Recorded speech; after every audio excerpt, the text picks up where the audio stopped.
अरशद शरीफ हम और ये एक साल। अरशद शरीफ का कत्ल हम सब को तोड़ गया। वो ना सिर्फ एक अच्छे शौहर थे बल्कि एक सादतमंद बेटे, एक मुआवन कुलीग, एक शफीक बाप और एक शानदार सहाफ़ी भी थे।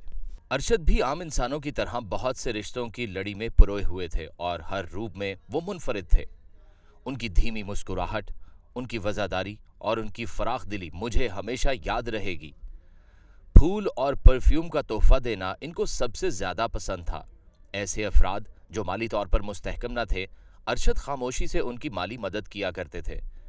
अगर कभी वो किसी को कुछ कर्ज देते तो कभी उससे वापसी का तकाजा नहीं करते थे। आजिज़ी और इनकसारी उनमें कूट कूट कर भरी हुई थी।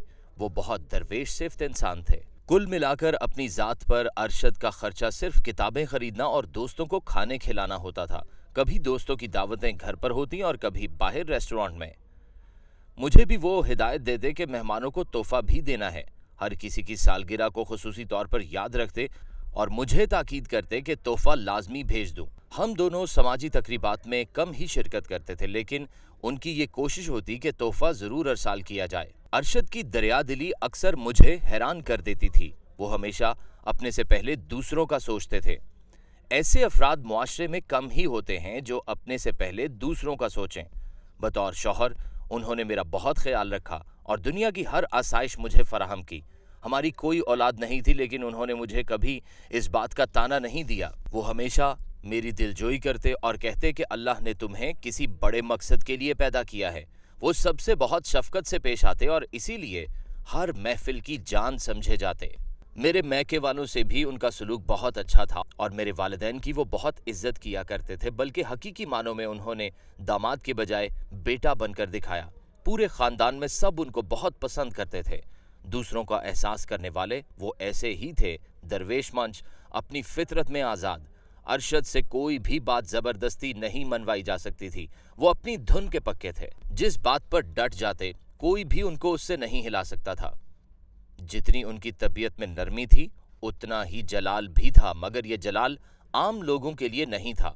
वो करप्शन से सख्त नफरत करते थे। उनकी बस ये आरजू थी कि ये मुल्क तरक्की करे और इसके तमाम अवाम की जिंदगी में आसूदगी आए। यहाँ ऐसा न हो कि चंद खानदान या अशराफिया की नस्लें ही सारी सहूलतों से लुत्फानंदोज होती रहें। अवाम को भी अपनी जिंदगी में राहत मिलनी चाहिए। बस इसी वजह से उनकी आवाज को खामोश करा दिया गया। अरशद का कत्ल हमारी जिंदगियों को मुकम्मल तौर पर तबाह कर गया। मेरे सर से साइबान चला गया। इससे कबल मैंने जिंदगी में कभी इतनी मुश्किलात नहीं देखी थी। अरशद के जाने के बाद मसाइब का एक पहाड़ टूट पड़ा, मगर सबसे बड़ा दुख अरशद से जुदाई का है, जिस पर सब्र नहीं आता और अब तक नहीं आ सका। हर रोज याद आते हैं और दिल करता है कि बस किसी भी तरह वो वापस आ जाएं। जब भी किसी गाड़ी का हॉर्न बजता है तो मुझे लगता है कि वो वापस आ गए हैं। उनके बाद घर में भी कब्रिस्तान की खामोशी है, अंधेरा है, मायूसी है। मुझे मुस्तकबिल में भी कुछ बेहतर होता नजर नहीं आता।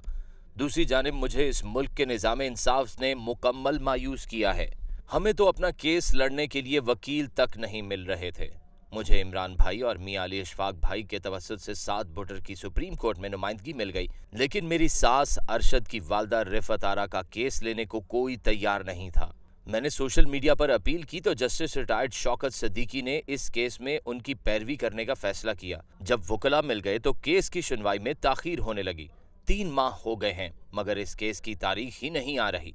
इंसाफ का बरवक्त ना होना इंसान को अंदर से तोड़ जाता है। हम भी अब टूट गए हैं, मगर फिर भी इंसाफ के लिए अपने मुल्क के इदारों और इंसाफ के ऐवानों की तरफ देख रहे हैं। अब अरशद ने तो वापस नहीं आना, मगर कम अज कम हमें इंसाफ ही मिल जाए। मैंने हमेशा इंसानी हुकूक की खिलाफ वर्जियों के हवाले से आवाज़ बुलंद की है और अब भी कर रही हूँ, मगर हालत यह है कि मुझे खुद भी इंसाफ नहीं मिल रहा। मुझे सब ने मशवरा दिया कि ये मुल्क छोड़ दो, लेकिन मैंने सख्ती से मना कर दिया, क्योंकि मेरा दुनिया में बस यही एक मुल्क है। ना मेरे पास किसी दूसरे मुल्क की शहरियत है और ना ही अरशद शरीफ के पास थी।